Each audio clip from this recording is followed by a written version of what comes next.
Alors bonjour à vous tous pour cette poursuite du chapitre 9, donc du livre de Daniel au chapitre 9. Un chapitre qui est plus complexe dans les calculs. Mais on va essayer de mettre ça vraiment au clair. C'est-à-dire, on passe à un résumé du chapitre 9. Non, il y aura trop de détails, ça ne sera pas un résumé, ça va être vraiment quelque chose de complet qu'on va voir au chapitre 9 afin de bien le comprendre puis de rien manquer dans ce chapitre-là. Débutons par un texte d'introduction pour nous exhorter dans le monde des prophéties. Je prends le texte de l'épître de Pierre, deuxième épître, chapitre 1, verset 19. C'est dit: « Et nous tenons pour d'autant plus certaine la parole prophétique, à laquelle vous faites bien de prêter attention, comme à une lampe qui brille dans un lieu obscur, jusqu'à ce que le jour vienne apparaître et que l'étoile du matin se lève dans vos cœurs. » C'est une belle parole qui nous exhorte à bien se concentrer sur les prophéties et de rester dans cette attente, dans cette promesse du retour de Jésus. Le chapitre 9 va soulever un élément intéressant, c'est Jérémie, le prophète Jérémie, un autre prophète dans votre Bible. Donc oui, le prophète Jérémie, donc 2 livres avant le livre de Daniel, on peut lire Jérémie. Jérémie est un prophète contemporain de Daniel. Donc, quand Daniel est vivant, Jérémie, un peu plus vieux que Daniel, va écrire des prophéties et il va écrire ça dans un livre, le livre de Jérémie. Daniel connaît le livre de Jérémie, Daniel a lu le livre de Jérémie et c'est important de le savoir. Sur ce, débutons le verset 1 du chapitre 9. Daniel commence comme ça. Il dit: « La première année de Darius, fils d'Assuérus, de la race des Mèdes. » On sait que c'est Darius qui règne à Babylone, dans la ville. Évidemment, c'est les deux nations, Mèdes et Perses, qui ont conquis Babylone, n'est-ce pas? Darius est le roi des Mèdes. Mais on sait aussi que Cyrus est le grand conquérant. Bonjour. Il est aussi présent dans cette domination de Babylone. Donc, quand il dit c'est la première année du règne de Darius, c'est aussi la première année du règne de Cyrus. Ils ont conquis Babylone ensemble. Et il faut comprendre que c'est la première année de Darius, c'est 13 ans après la vision du chapitre 8. Donc, entre le chapitre 8 et le chapitre 9, quand on lit le livre de Daniel, on pense que ça se poursuit le lendemain matin. Non, il y a un délai de 13 ans. Donc, Dieu a attendu, en tout cas, il y a eu un délai de 13 ans, mais il y a une raison. Parce que 13 ans après,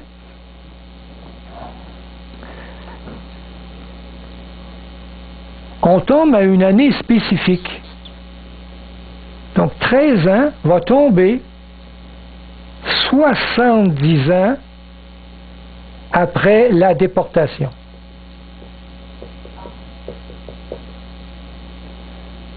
Donc quand Daniel a été capturé et amené à Babylone, et après la destruction de la ville de Jérusalem, il va s'écouler 70 ans. Et à 13 ans, on tombe exactement cette année-là. Intéressant de savoir. C'est dit donc, la première année de Darius, fils d'Assuérus, de la race des Mèdes, lequel était devenu roi du royaume des Chaldéens, c'est-à-dire la Babylonie. Bon, tout ce qu'on fait, on positionne le temps. Verset 2. La première année de son règne, donc il dit 2 fois la même chose, pour bien placer dans quelle année il se trouve. Moi, Daniel, je vis par les livres qu'il devait s'écouler 70 ans. On parle ici des rouleaux du livre de Jérémie qui a été écrit 20 ans avant. Donc Jérémie a écrit son livre 20 ans avant que Daniel ici a cette révélation. Et il a vu par les livres qu'il devait s'écouler 70 ans. Donc Jérémie a prophétisé que Jérusalem sera détruit pendant 70 ans. C'est prophétisé, on va trouver ça dans les livres de Jérémie. Pour les ruines de Jérusalem, d'après le nombre des années dont l'Éternel avait parlé à Jérémie le prophète. Et si on va dans le livre de Jérémie, et si on va au chapitre 25, le verset 11, dans le livre de Jérémie, on l'a ici au tableau, Jérémie a écrit, et Daniel le sait, il l'a lu, cela. C'est écrit, tout ce pays, en parlant d'Israël, deviendra une ruine, un désert, et ces nations seront asservies au roi de Babylone pendant 70 ans. Jérémie avait prophétisé ça. Et là, Daniel, ça fait 70 ans que c'est arrivé. Et Babylone, la puissance babylonienne n'est plus, c'est les Mèdes et les Perses qui ont conquis. Il disait que c'était la première année de leur règne. Mais lorsque ces 70 ans seront accomplis, je châtierai le roi de Babylone et cette nation. Ce qui est fait. C'est les Mèdes et les Perses qui ont pris la place, dit l'Éternel. À cause de leur iniquité, je punirai le pays des Chaldéens, qui veut dire la Babylonie, et j'en ferai des ruines éternelles. Alors Daniel sait cela, et il dit une prophétie avec le bon Dieu, ça arrive, c'est sûr. Alors il ne comprend pas que les Mèdes et les Perses ont conquis Babylone et que Jérusalem est encore en ruine.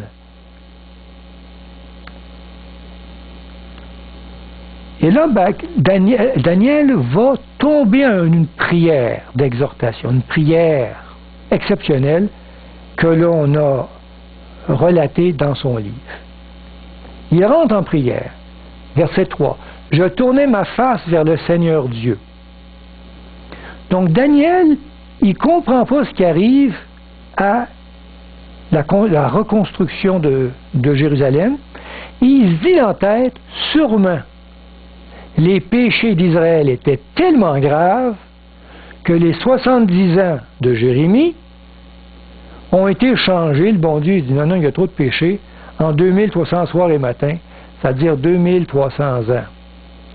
Là, il panique, il voit très bien que la prophétie ne s'est pas réalisée, et il se dit donc, c'était conditionnel à ce qu'on se repente, puis on ne s'est pas repenti, donc ça va aller encore pour 2000. Il est comme, parce que dans les 2300 soirs et matins, puis le sanctuaire sera purifié, il s'est dit, c'est sûrement Jérusalem qui va être purifié dans 2300 ans.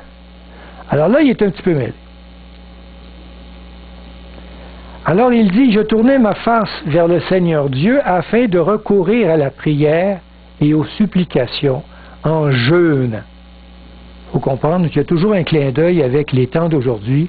Je pense que jeûner aide à rester en bonne communion avec Dieu. Et en prenant le sac et la cendre, donc vous n'êtes pas obligé de prendre le sac et la cendre, n'est-ce pas? Mais c'est un signe de profond chagrin et d'humilité. Mais c'est marqué, il fait cela, il dit, je tournai ma face vers le Seigneur Dieu, parce qu'il connaît toujours dans Jérémie, le livre de Jérémie, Jérémie avait mis une condition à ce que ça soit accompli. Et la condition, en lisant le livre, il s'est dit, c'est peut-être à cause de ça. Alors il lit dans Jérémie 29, 10, donc on s'en va toujours dans le livre de Jérémie, et Jérémie avait dit des choses à propos de la reconstruction. Il dit, mais voici ce que dit l'Éternel. Dès que 70 ans seront écoulés pour Babylone, je me souviendrai de vous et j'accomplirai à votre égard ma bonne parole, en vous ramenant dans ce lieu, Israël. Mais il dit, vous m'invoquerez et vous partirez. Vous me prierez et je vous exaucerai. Alors Daniel il dit, c'est peut-être parce qu'on l'a pas assez prié. On l'a pas assez invoqué ou on ne l'a pas fait. Alors il s'est mis à invoquer Dieu parce qu'il y a une sorte de condition ici. Vous me chercherez et vous me trouverez. Si vous me cherchez de tout votre cœur, vous allez me trouver. Et je vous ramènerai dans le lieu où je vous ai fait aller en captivité. Alors c'est pour ça que Daniel, il est sûr qu'il y a quelque chose qui n'a pas été fait. C'est pour ça que la prophétie ne s'est pas réalisée. Verset 4. Je priai l'Éternel mon Dieu, et je lui fis cette confession. Seigneur, Dieu grand et redoutable, toi qui gardes ton alliance et qui fais miséricorde à ceux qui t'aiment et qui observent tes commandements. Ici, il y a un clin d'œil au, je sais pas, le deuxième commandement de Dieu. On lit dans l'Exode 20, verset 6, et qui fait Dieu et qui fait miséricorde jusqu'en 1000 générations à ceux qui m'aiment et qui gardent mes commandements. Alors, promesse de Dieu, il remet en place ses promesses et dit, toi qui as fait cette promesse, qui fait miséricorde, tu devrais nous faire miséricorde. Verset 5. Nous avons péché, nous avons commis l'iniquité, nous avons été méchants et rebelles, nous nous sommes détournés de tes commandements et de tes ordonnances. Ce qui est intéressant dans le langage de Daniel, ça vous arrive d'avoir ce langage dans notre Église?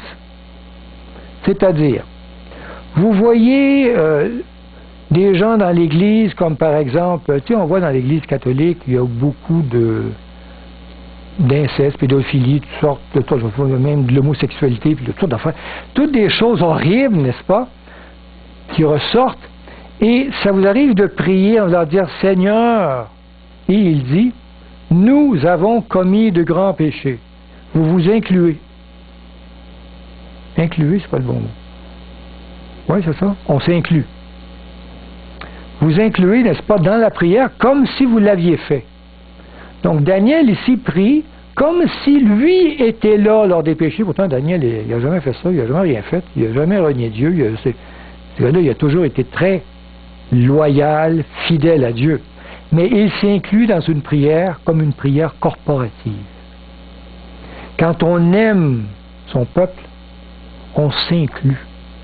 Et on regarde comme étant une entité où on en fait partie. Et on prie Dieu. Pardon? Comme Moïse, ou avec son peuple qui a prié. Donc Daniel parle comme s'il était lui aussi inclus dans ses péchés. On appelle ça la repentance corporative, qui va caractériser les vrais adorateurs du temps de la fin. Ils vont prier Dieu en disant « Nous nous sommes détournés de toi et pourtant c'est l'Église qui se détourne. » Mais cette prière va être sincère et va avoir beaucoup d'effets. Verset 6. Daniel dit, nous n'avons pas écouté tes serviteurs, les prophètes, qui ont parlé en ton nom à nos rois, à nos chefs, à nos pères et à tout le peuple du pays. À toi, Seigneur, est la justice, et à nous la confusion de face en ce jour, aux hommes de Juda, aux habitants de Jérusalem, et à tout Israël, à ceux qui sont près et à ceux qui sont loin, dans tous les pays où tu les as chassés, à cause des infidélités dont ils se sont rendus coupables envers toi. Seigneur, à nous la confusion de face, à nos rois, à nos chefs, à nos pères, parce que nous avons péché contre toi. Auprès du Seigneur notre Dieu la miséricorde et le pardon, car nous avons été rebelles envers lui. Une prière qui projette les péchés de l'Église de Dieu à la fin des temps. Et je la trouve très sévère comme liste de péchés. Donc on peut se voir dans cette prière aujourd'hui. Verset 10. Daniel dit, nous n'avons pas écouté la voix de l'Éternel notre Dieu pour suivre ses lois qu'il avait mises devant nous par ses serviteurs, les prophètes. Tout Israël a transgressé ta loi et s'est détourné pour ne pas écouter ta voix. Alors se sont répandues sur nous les malédictions, les imprécations qui sont écrites dans la loi de Moïse, serviteur de Dieu, parce que nous avons péché contre Dieu. Verset 12. Il a accompli les paroles qu'il avait prononcées contre nous et contre nos chefs qui nous ont gouvernés. Il a fait venir sur nous une grande calamité et il n'en est jamais arrivé sous le ciel entier une semblable à celle qui est arrivée à Jérusalem. Il en sera de même au temps de la fin, où on parle d'une calamité qui va arriver comme jamais il va en avoir une. Ça fait écho au temps d'aujourd'hui. Verset 13. Comme cela est écrit dans la loi de Moïse, toute cette calamité est venue sur nous. Et nous n'avons pas imploré l'Éternel notre Dieu. Nous ne nous sommes pas détournés de nos iniquités. Nous n'avons pas été attentifs à ta vérité. L'Éternel a veillé sur cette calamité pour qu'elle se produise et l'a fait venir sur nous, car l'Éternel notre Dieu est juste dans toutes les choses qu'il a faites, mais nous n'avons pas écouté sa voix. Et maintenant, Seigneur notre Dieu, toi qui as fait sortir ton peuple du pays d'Égypte par ta main puissante et qui t'es fait un nom comme il l'est aujourd'hui, nous avons péché, nous avons commis l'iniquité. Donc il relate des faits étonnants de Dieu comme l'avoir sorti du pays d'Égypte, séparé la mer en deux et ainsi de suite. Verset 16. Seigneur, selon ta grande miséricorde, que ta colère et ta fureur se détournent de ta ville de Jérusalem, de ta montagne sainte, car à cause de nos iniquités et des iniquités de nos pères, Jérusalem et ton peuple sont en opprobre à tous ceux qui nous entourent. Maintenant donc, notre Dieu, écoute ma prière et mes supplications de ton serviteur, les supplications de ton serviteur. Et pour l'amour du Seigneur, fais briller ta face sur ton sanctuaire dévasté. Il pense toujours à Jérusalem puis le temple. Mon Dieu, prête l'oreille, écoute, ouvre les yeux et regarde nos ruines. Regarde ta ville sur laquelle ton nom est invoqué.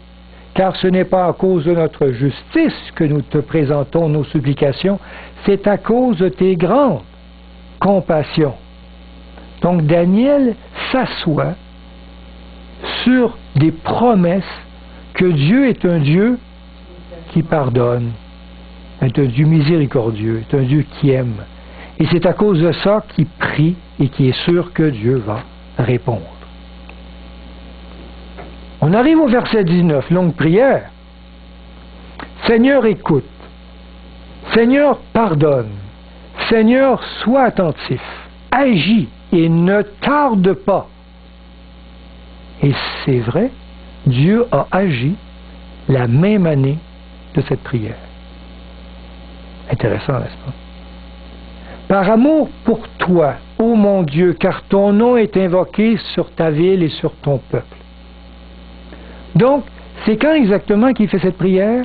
La première année du règne de Cyrus ou Darius, ils ont régné en même temps. On lit dans Esdra, donc Esdra, au prophète, au chapitre 1, verset 1,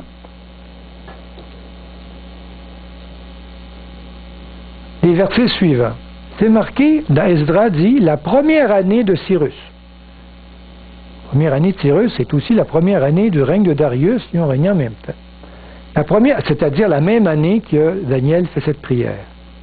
La première année de Cyrus, roi de Perse, afin que s'accomplisse la parole de l'Éternel prononcée par la bouche de Jérémie.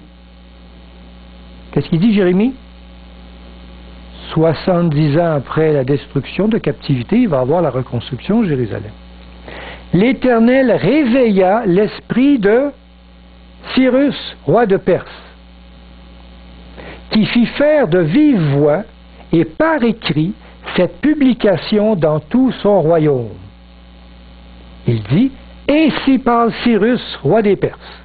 L'Éternel, le Dieu des cieux, m'a donné tous les royaumes de la terre. » Qui a donné les royaumes de la terre? Dieu. Il reconnaît ça, étonnant. Il m'a commandé de lui bâtir une maison à Jérusalem en Juda. Étonnant qu'un roi étranger dit que l'Éternel, le Dieu des Hébreux, lui a commandé ça. On va voir pourquoi. Qui d'entre vous est de son peuple, que son Dieu soit avec lui et qu'il monte à Jérusalem en Juda et bâtisse la maison de l'Éternel, le Dieu d'Israël. Donc ça, c'est Cyrus qui fait cette proclamation-là. Vous ne trouvez pas étonnant que Cyrus proclame que les esclaves à Babylone puissent reconstruire leur ville à Jérusalem? Pourquoi Cyrus a fait cette déclaration? Alors, il faut être étonné de cela.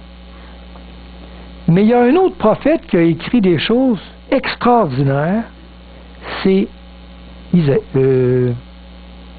Ésaïe. Donc on peut lire dans Ésaïe un prophète qui a écrit ça 200 ans avant. Cyrus n'existe même pas, Babylone non plus. Regardez bien. On peut croire que Cyrus fut converti au Dieu hébreu quand il entendit les prophètes écrites à son sujet par le prophète Ésaïe. 200 ans plus tôt. Et on va lire dans Ésaïe le texte suivant. Cyrus va lire ça et il en fut étonné. On lit dans Ésaïe 44, verset 28, c'est marqué ça. « Je dis de Cyrus. » Cyrus voit son nom écrit dans un livre qui a été écrit il y a 200 ans. D'un Dieu qu'il ne connaît pas et qu'il lit, je dis de Cyrus, il est mon berger et il accomplira toute ma volonté. Il dira de Jérusalem qu'elle soit rebâtie et du temple qu'il soit fondé. Cyrus lit ça. Dieu lui demande de reconstruire Jérusalem. C'est marqué aussi, ainsi parle l'Éternel, chapitre 45, verset 1, à son oint, à Cyrus, qu'il tient par la main. Vous savez, un oint, là, c'est un Messie, c'est le même mot.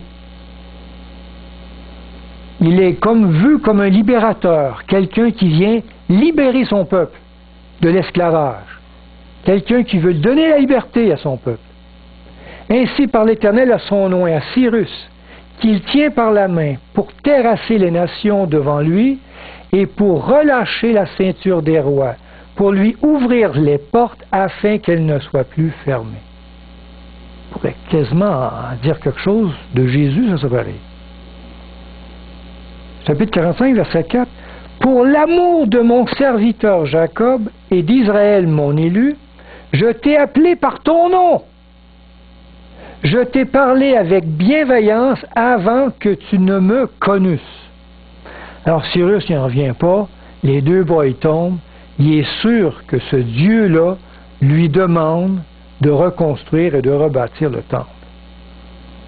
Alors il proclame cet édit de reconstruction du temple à cause de cette prophétie d'Ésaïe. Ça l'a tellement troublé qu'il en est impacté, il va écrire cette... Vous savez, c'est étonnant, parce que quand Cyrus va écrire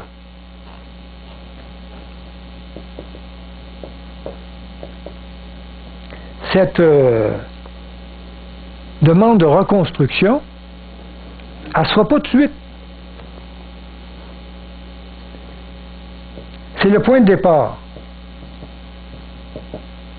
Au fait, le point de départ de reconstruction du temple, c'est lui qui l'a proclamé. Il l'a proclamé à cause d'une prophétie de Isaïe, écrit 200 ans plus tard. Dieu avait prévu que C'est étonnant. On va lire après ça le verset 20. Daniel dit, « Je parlais encore, je priais, je confessais mon péché et le péché de mon peuple d'Israël, et je présentais mes supplications à l'Éternel mon Dieu en faveur de la sainte montagne de Dieu. » Donc Daniel est tourné vers vers Jérusalem, vers la ville sainte, et il prie de cette manière.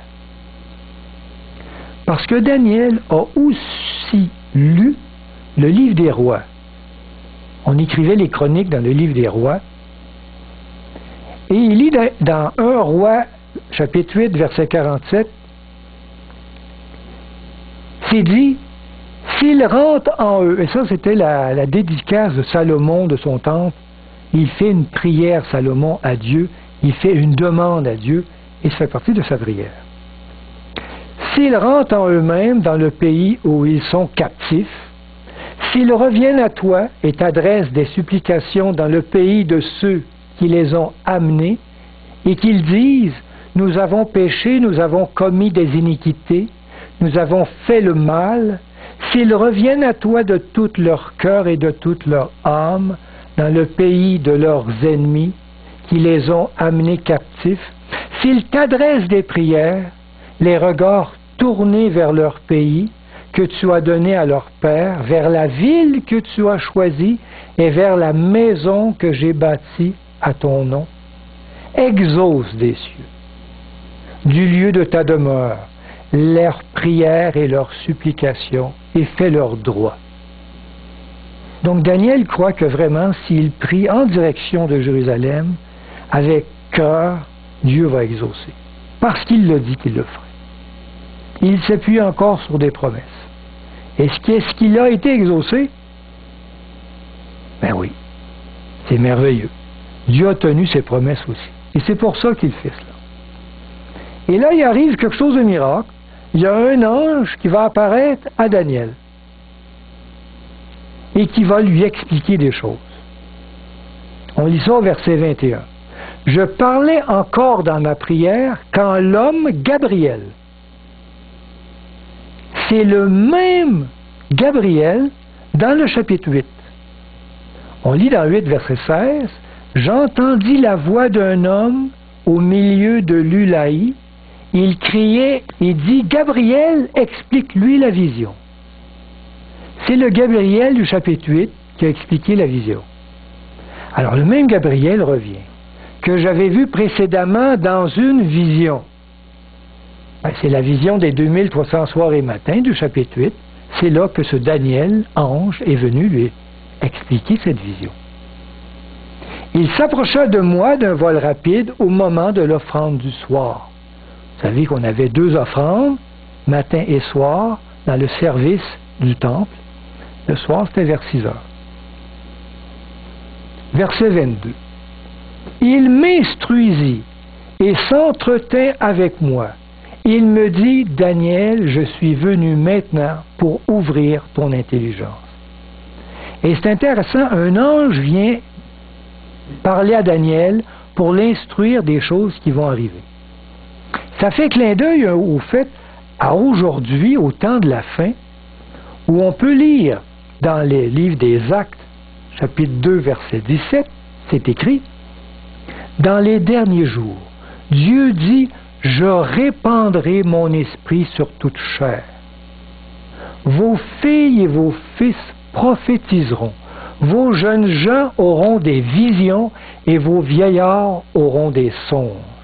Oui, sur mes serviteurs et sur mes servantes, dans ces jours-là, je répandrai mon esprit et ils prophétiseront. » Donc, autant de révélations que Daniel a eues dans ce temps, autant c'est projeté aujourd'hui, Dieu veut révéler aux gens qui sont de la fin des révélations étonnantes. Donc, on n'a pas fini de savoir des choses de la part de Dieu. Verset 23. L'ange dit, lorsque tu as commencé à prier, la parole est sortie. C'est fort. Quand est-ce que la parole est sortie? qu'est-ce qui serait arrivé s'il ne serait jamais prié? Donc on voit ici jusqu'à quel point la prière fervente du juste est une grande efficace. Comme le dit Jacques, chapitre 5, verset 16. Je viens, pour te l'annoncer, car tu es un bien-aimé. Sois attentif à la parole et comprends la vision. Je sais que vous êtes tous des bien-aimés, n'est-ce pas? Donc soyez attentifs à la parole et comprenez la vision. Évidemment, la vision ici qu'il faut comprendre, c'est la vision des 2300 soirs et matins. C'est la vision qu'il n'y a pas, même nous autres, on ne la comprend pas encore, là, les 2300 soirs et matins. Donc, on peut lire ça dans Daniel 8, 26, la vision du chapitre 8, et la vision des soirs et matins, des 2300, j'étais encore bouleversé par cette vision, car je ne la comprenais pas. Traduction français courant. C'est cette vision qui reste un peu flottante. Donc la vision des 2300 soirs et matins, c'est une grande vision, hein, les 2300. Et on sait qu'au bout de la vision ici, qu'est-ce qui arrive? Et le sanctuaire sera purifié. Alors lui, Daniel, il pense que c'est le sanctuaire à Jérusalem. Puis il se dit, il faut attendre 2300 années. Puis Daniel, Jérémie a dit 70 ans, lui. Alors, il est un petit peu mêlé, puis il a envie de comprendre. Il a attendu 13 ans pour ça. On poursuit, nous. Et là, l'ange va y expliquer des choses, des dates, pour qu'il puisse comprendre que ce n'est pas dans son temps à lui, mais c'est dans un temps éloigné. Verset 24. L'ange dit, 70 semaines ont été fixées sur ton peuple et sur ta ville sainte. 70 semaines, on sait que c'est 70, chaque semaine c'est 7 jours, ce qui veut dire un délai de 490 ans. Ont été fixés. Moi je pourrais dire ont été boulonnés, ont été vraiment ancrés, ont été bien fixés là, ont été déterminés sur ton peuple et sur ta ville sainte, c'est-à-dire Jérusalem, pour faire cesser les transgressions, mettre fin au péché, pour expier l'iniquité et amener la justice éternelle. On pourrait paraphraser, c'est pour se repentir et cesser de rejeter Dieu, pour arrêter le péché, pour arrêter ça, pour enfin reconnaître Dieu comme il est. Et aussi, pour sceller la vision et le prophète. Donc aussi pour marquer un point de départ de la vision des 2300 soirs et matins. La sceller, la rendre fixe. Donc cette prophétie des 70 semaines va servir à fixer cette prophétie des 2300 soirs et matins. Elle flotte pour l'instant, donc il va partir d'une autre prophétie, plus petite, pas 2300, 490 années, il va utiliser une prophétie qui, elle, dans le temps, est bien fixée pour fixer celle-là. On comprend ça? Et pour oindre le Saint des Saints, c'est pour oindre, il faut comprendre le lieu saint. Mais on comprend que si on fixe cela, et on sait ici, qu'est-ce qu'on fait? Il y a comme une ouverture, une dédicace du lieu très saint. Donc, pour dédicacer le lieu très saint, pour la dédicace du lieu très saint du sanctuaire céleste au terme des 2300 soirs et matins. Donc, ici, on a des informations qu'on va mettre dans un tableau, d'accord? C'est marqué 70 semaines ont été fixées, donc 490 ans. Donc il y a un délai, ce 490 ans, pour mettre fin au péché d'Israël.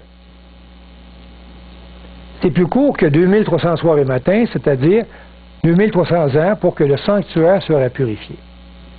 Mais ce départ, cette prophétie-là, va fixer cette prophétie de 2300 soirs et matins.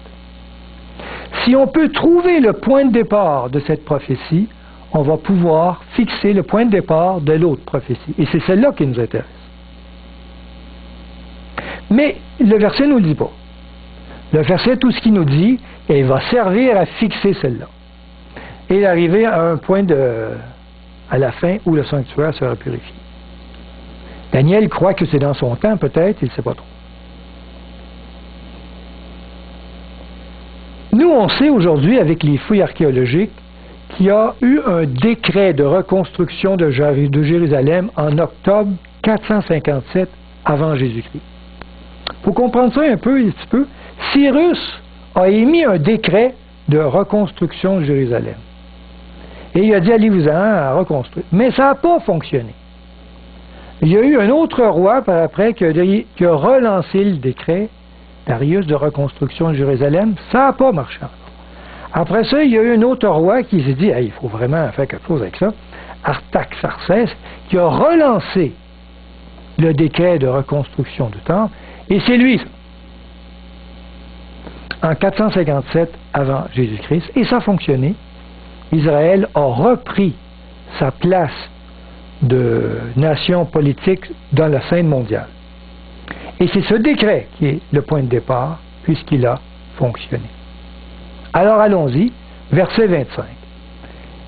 L'ange dit, sache-le donc, et comprends, depuis le moment, c'est-à-dire un point de départ, où la parole a annoncé que Jérusalem sera rebâtie, on sait aujourd'hui que c'est le décret de reconstruction de Jérusalem en 457 avant Jésus-Christ. Il nous donne un point de départ qu'on peut fixer maintenant. 457 avant Jésus-Christ. Jusqu'à loin au conducteur, c'est-à-dire Jésus, loin, celui qui a été baptisé et qui a conduit son peuple. Le baptême de Jésus. Il y a 7 semaines, dans votre Bible c'est marqué dans 62 semaines, mais il faut lire et. Dans d'autres Bibles, c'est mieux traduit. Il y a 7 semaines et 62 semaines. 7 plus 62, ça veut dire 69 semaines sur les 70. Donc 483 ans. Les places et les fossés seront rebâtis. Donc les 7 premières semaines vont servir à rebâtir Jérusalem, les murs de Jérusalem. Mais en des temps fâcheux, évidemment, sur un pied de guerre, avec difficulté, mais ils ont fini par le rebâtir. Donc le point de départ de la prophétie est le moment où un décret a annoncé la reconstruction de Jérusalem. D'après l'ordre de Cyrus, 81 ans plus tard, le roi de Perse, Artaxerxès, longue main, émit un 3e décret en octobre 457 avant Jésus-Christ. Ce décret rendit enfin à Juda son statut de nation. Et on part de cela, donc de 457 avant Jésus-Christ, il y a un gros moins là-bas. On va revenir à notre tableau. Oups. J'avais déjà cliqué. Donc, on a maintenant une date du point de départ du délai de 70 semaines et qui tombe aussi, point de départ des 2600 soirs et matins. Octobre 457. Ce qui est intéressant, c'est qu'avec ça, on peut tomber exactement à la fin ici, qui est 2300 soirs, années, moins 457 plus 1, parce qu'il n'y a pas d'année zéro. On arrive en octobre 1844. Et qu'est-ce qui est arrivé en octobre 1844?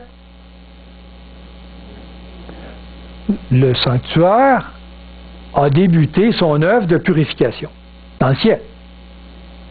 On a vu ça au chapitre 8, tous les yeux étaient pointés au ciel.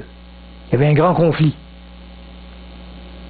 Mais il dit aussi le conducteur oint. Tu as marqué ça? Jusqu'à loin au conducteur. Donc, il y a aussi, vous savez que le mot oint veut dire mot Messie, c'est pareil. On sait que, alors, on va y aller, le calcul. 7 semaines plus 62 semaines, on arrive à 69 semaines. Les semaines de séjour, alors on arrive à 483 jours prophétiques, qui veut dire 483 années littérales. L'année 57 plus 483 ans, plus 1 parce qu'il n'y a pas d'année zéro, donne l'année 27, donc en octobre. En octobre de l'année 27, Jésus est oint Quand est-ce qu'on a oint Jésus? Le Saint-Esprit est venu sur lui comme une colombe. C'est après son baptême. Exactement, après, veut dire en même temps que son baptême se fit. Jésus est né aux environs de l'an 4 avant Jésus-Christ. Et vous étonnez de ça? Vous savez, aujourd'hui, le calendrier que l'on a, on est en quelle année? 2011, après quoi? Après la naissance de Jésus-Christ. Mais Jésus-Christ est né en moins 4, c'est vous ça? Alors, il y a un petit problème, puis il faut comprendre cela pour bien calculer les prophéties. Je vous dis qu'au 6e siècle, il fut demandé au moine Denis le Petit, ça s'appelait de même, Denis le Petit, de calculer la date de la naissance de Jésus. Il s'est trompé. Une erreur se glissa dans ses calculs, fixant la date environ 4 ans après la date réelle. Erreur qui ne fut jamais corrigée. Jésus est donc né en moins 4 et fut baptisé en octobre 27. À l'âge de 27 ans, non. À l'âge de 30 ans. On peut lire dans Luc 3, 23, c'est marqué, Jésus avait environ 30 ans lorsqu'il commença son ministère, étant, comme on le croyait, fils de Joseph. Si Jésus a commencé son ministère à 30 ans, c'est parce qu'il a commencé son ministère par son baptême. Alors évidemment, il était baptisé à 30 ans. Sur mon ordinateur, j'avais une encyclopédie Encarta 2004. Je l'ai consultée et je vous en affiche un extrait. Dans l'article qui s'intitule « Célébration de la naissance du Christ ». Il est dit le calendrier grégorien, c'est le calendrier qu'on utilise, adopté en 1582 et utilisé aujourd'hui par la plupart des nations de culture chrétienne, dont la nôtre, a conservé pour base le système établi au début du 6e siècle de notre ère par le moine Denis le Petit, et largement adopté par les pays d'Europe occidentale au 8e siècle. Les spécialistes s'accordent aujourd'hui sur le fait que les calculs de Denis le Petit étaient erronés. Jésus serait né au moins 4 ans avant la date fixée par celui-ci. Donc, c'est vraiment quelque chose d'établi. En outre, Denis le Petit ignorait l'usage du zéro. Le calendrier chrétien commençant le 1er janvier de l'an 1. Vous savez, quand quelqu'un naît, il commence à sa date de naissance de l'an 0. Il va attendre 365 jours avant d'avoir 1 an. Mais lui, Denis le Petit, il a commencé, il n'y a pas d'an 0, à l'an 1. Alors quand tu nais, tu as déjà 1 an. À l'an 1, et il a commencé comme ça. Drôle de façon de calculer. Moi, je n'aurais jamais pris ce gars-là pour établir ça, mais qu'est-ce que tu veux? C'est lui qui l'a établi comme ça. Donc, si on prend ça comme ça, lui a établi la première année l'an 1. Quand on recule, c'est l'an moins 1. Il n'y a pas d'an 0. Embêtant. Donc, quand on calcule de moins 457 à quelque chose, il faut additionner une année parce qu'il y a un petit problème ici. Donc, Jésus, on le sait, il est né ici. En octobre, excusez-moi, en automne, moins 4 avant Jésus-Christ. On ne sait pas la date exacte, mais je vous dis, ce n'est pas en hiver. C'est en automne. Et puis, on lui... Vous n'avez rien qu'à calculer. 30 ans. Et quand on arrive à 30 ans, avec cette façon de calculer les dates, on arrive en l'an 27, en automne de l'an 27. Il s'est fait baptiser. C'est pour ça qu'on dit que Jésus s'est fait baptiser à 30 ans, en automne de l'an 27, puisqu'il avait 30 ans. Puis selon le calendrier qu'on a établi, on tombe sur cette date-là. On comprend tout ça? C'est pas simple, mais il faut comprendre comment on arrive à là. Donc, c'est marqué jusqu'au conducteur oint. il y a 69 semaines. On a bien calculé ça. Sur la période de 70. Donc, il y a une semaine ici qui manque. On a 69 semaines. Et qu'est-ce qui arrive ici en octobre 27? Jésus se fait baptiser. Jésus se fait baptiser exactement en octobre. Et c'est étonnant, puisque c'est vrai. Donc, si on prend l'année moins 457, l'année où il y a eu l'édit de reconstruction de Jérusalem, et on y additionne exactement 483 ans, on tombe exactement à la date que Jésus s'est fait baptiser. Soyez épatés. Vous savez, il y a quelque chose dans toute l'humanité où on a fini par trouver enfin quelque chose de clair, précis, de vraiment qui s'est établi. C'est bien la naissance, la vie et la mort de Jésus, n'est-ce pas?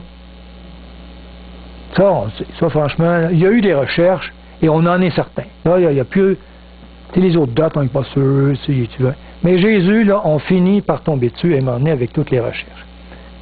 Donc, Jésus est vraiment, lui, un point d'ancrage dans l'humanité, en fait, de datation. Alors, si on se fixe sur ce que Jésus a vraiment vécu, on veut être certain que le point de départ est bon, puisque ça tombe exactement à la bonne chose. Donc, le point de départ est vraiment bon, 457 avant Jésus-Christ, n'est-ce pas? On ne s'est pas trompé avec cette date-là. On poursuit donc avec le verset 26. L'ange dit, après les 62 semaines, donc, après ça ici, là, il reste un petit bout. Il ne reste pas gros, là, mais il reste une semaine. Il dit, après les 62 semaines, donc après l'an 27, après que le oint a été baptisé, un oint sera retranché. Mais on sait que Jésus va mourir. Et Jésus meurt après combien de temps de son ministère? On le sait. Il a fait un ministère de 3 ans et demi. Après 3 ans et demi, il meurt. Il est mort en quel mois? À Pâques, au mois d'avril. Ça tombe bien.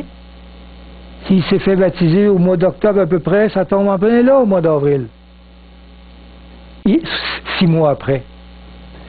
Donc, après les 62 semaines, un oint sera retranché, c'est un Messie qui sera tué, la mort de Jésus, et il n'aura pas de successeur. C'est mieux traduit par « bien qu'on ne puisse rien lui reprocher ». Pas mal différent, hein? On trouve ça dans la Bible du Sommeur. Il me semble que c'était mieux traduit. Le peuple d'un chef qui viendra, les Romains sous le général Titus, détruira la ville et le sanctuaire. Destruction du temple de Jérusalem en l'an 70. Ça, on connaît ce détail. Et sa fin arrivera comme par une inondation. Invasion romaine autour de la ville, assiégée, et la ville va tomber. Il est arrêté que les dévastations dureront jusqu'au terme de la guerre. Et oui, ils ont été massacrés par les Romains. Des millions de Juifs sont morts. On peut lire dans Luc 19:43 une prophétie que Jésus a fait lui-même sur Jérusalem, sa ville. Il dit, « Il viendra sur toi des jours où tes ennemis t'environneront, de tranchées, t'enfermeront et te serreront de toutes parts. Ils te détruiront, toi et tes enfants, au milieu de toi, et ils ne te laisseront pas en toi pierre sur pierre, parce que tu n'as pas connu le temps où tu as été visité. » Visité par qui? Par lui-même, par Jésus. Jésus avait prophétisé la destruction de Jérusalem. Donc ici, qu'est-ce qu'on a comme information? On sait que la mort de Jésus va arriver après l'an 27. On sait que c'est en avril 31. On sait que la destruction de Jérusalem va suivre le délai des 70 semaines. Après les 70 semaines, il va y avoir Jérusalem qui va être détruit. On sait que c'est en 70 de notre ère. Verset 27. Mais il ne précise pas les dates. Tout ce qu'on sait. Verset 27, il parle de loin, donc Jésus, fera une solide alliance avec plusieurs. On sait que Jésus, par sa mort, il va faire une nouvelle alliance en Jésus-Christ. Pour une semaine, C'est la dernière semaine, les 16 jours, hein, on est 69 semaines, il reste une semaine. Pour une semaine, les 16 jours de délai restant, 7 ans pour que le peuple juif accepte l'alliance de Jésus-Christ. Donc le peuple juif, là, il reste, on avait dit pour cesser le péché, et ainsi de suite, il reste 7 ans pour accepter Christ. Et durant la moitié de la semaine, c'est-à-dire 3 ans et demi, on sait que après la mort du Christ, qui est en avril 31, il fera cesser le sacrifice et l'offrande. Donc, quand Christ est mort à la croix, le sacrifice et l'offrande, comment il l'a fait cesser? Exactement, on lit ça dans Marc 15, 37. C'est dit, « Mais Jésus, ayant poussé un grand cri, expia. Et le voile du temple se déchira en deux, depuis le haut jusqu'en bas. » Donc Dieu de sa main a déchiré le voile, à partir du haut, c'est vraiment Dieu, pour dire que le sacrifice et l'offrande, c'était fini. C'est dit après, le dévastateur commettra les choses les plus abominables. C'est qui le dévastateur à chaque fois dans les chapitres 7 et 8? C'est Rome, le pouvoir, ainsi que la petite corne. Donc on peut voir que les chrétiens seront martyrisés par Rome et l'Église romaine. Jusqu'à ce que la ruine et ce qui a été résolu fondent sur le dévastateur. On peut voir là-dedans la fin du monde et le retour de Jésus. On lisait dans Daniel 7, 26, « Puis viendra le jugement, et on lui ôtera sa domination, qui sera détruite et anéantie pour jamais. » On parlait de Rome et de la petite corne. Donc ici, on sait que Jésus est mort à 33 ans, 3 ans et demi après son baptême en avril de l'an 31, n'est-ce pas? Au milieu de la semaine. On sait qu'après cela, il va y avoir la venue de la persécution des chrétiens, comme c'est prophétisé dans Daniel, et qu'après la fin du monde, avec le retour de Jésus, qui va mettre une fin à la domination du péché. Donc si on prend cette semaine-ci, et on l'agrandit, on sait qu'au milieu de la semaine, en avril 31 de l'an 31, une demi-semaine, donc 3 ans et demi, Jésus va mourir. Donc ça a renforcé encore les prophéties. Si ça, on connaît la date de ça, on le sait, c'est quand la date, c'est ça, ça tu peux fixer ça dans le temps, dans la chronologie de l'humanité. Ça, c'est vraiment connu. Alors, si ça, c'est connu, puis ça tombe exactement en 457 avant Jésus-Christ, on est certain que si tu mets 2300 soirs et matins, on va tomber en octobre 1844. On ne peut pas se tromper. Là. On en est sûr. Mais qu'est-ce qui arrive ici, à la fin? Là? Là, on sait qu'est-ce qui est arrivé au milieu. Mais à la fin, il arrive quoi? Au bout des 70 semaines, pour faire cesser l'iniquité, et ainsi de suite. La mort d'Étienne en octobre 34, donc il y a un événement ici qui est arrivé en octobre 34, donc exactement à la fin des 70 semaines, c'est la lapidation d'Étienne. Une lapidation qui a été fermentée par l'Église juive. La mort d'Étienne en octobre 34 fut l'événement qui marqua le rejet ultime de Dieu par la nation juive et correspond à la fin des 70 semaines de sursis. Encore aujourd'hui, est-ce que les Juifs reconnaissent Christ comme étant leur Messie, Dieu qui est venu en homme sur terre? Non. Et cette lapidation met un terme que Dieu met comme délai pour dire, bon, ça suffit. Vous avez vraiment rejeté le seul élément qui pouvait toucher votre cœur, attendrir votre cœur dur, et ils l'ont rejeté, malheureusement. Pendant 3 ans et demi après la mort de Jésus, suivant le départ du Christ, les apôtres, par leur prédication, leurs miracles manifestés, invitèrent la nation juive à reconnaître Jésus comme le Messie. Malheureusement, celle-ci rejeta l'appel des apôtres. La fin des 70 semaines, donc des 490 ans, fut marquée par l'automne de l'an 34, par la lapidation d'Étienne, approuvée par les chefs religieux d'Israël. On peut lire dans le livre des Actes, chapitre 7, verset 58, « Ils traînèrent Étienne hors de la ville et le lapidèrent. » Soyez pas étonnés que quand Pierre a demandé à Jésus, parce que Pierre était un petit peu exalté lui-même d'avoir pardonné à quelqu'un qui lui avait offensé, il avait pardonné plusieurs fois, alors il demande à Jésus, combien de fois il faut pardonner à quelqu'un qui t'offense? Sera-ce 3 fois ou 7 fois? Est-ce que j'en ai fait assez? Et Jésus dit quoi? 70 fois, 7 fois. C'est bizarre. Il parle exactement du temps accordé à Israël pour que Dieu lui pardonne, lui pardonne, lui pardonne, lui pardonne, mais après ça, il met fin à son pardon. Un temps marqué où il y a une fin. 70 fois, 7 fois. Et c'est le temps prophétisé par Daniel où Israël a dépassé la limite de Dieu pour le pardon. Ici, j'ai un tableau qui va tout expliquer cette prophétie, les 2300 soirs et matins, qui est fixée par la prophétie des 70 semaines. Donc, cette prophétie parle des événements de la dédicace, il va proclamer la reconstruction de Jérusalem, qui s'est fait en automne 457 avant Jésus-Christ, c'est le décret du roi Artaxerxès. Depuis ce décret, on part les prophéties.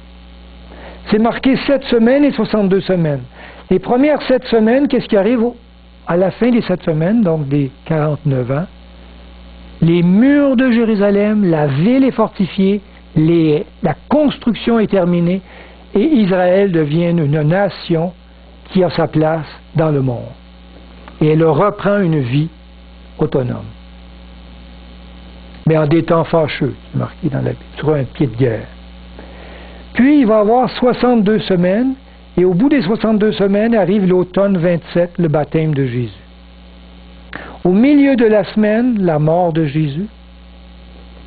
Et 3 ans et demi après, la lapidation d'Étienne, qui met fin à la période des 70 semaines. Ces événements nous certifient que le début de la prophétie en automne 457 est bien le départ de cette grande prophétie des 2300 soirs et matins qui tombe en automne 1844 où ce que Jésus débute dans le sanctuaire céleste son ministère de la purification de son Église ou de son temple pour le mariage éventuel, la fusion avec son Église.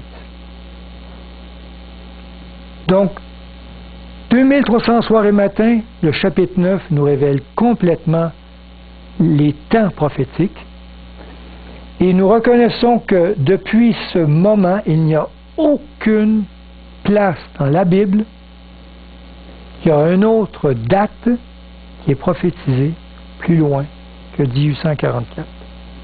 C'est la dernière date prophétisée dans la Bible en rapport avec la chronologie que l'on connaît. Tous les autres événements qui vont venir après 1844 sont des événements prédits que l'on connaît leur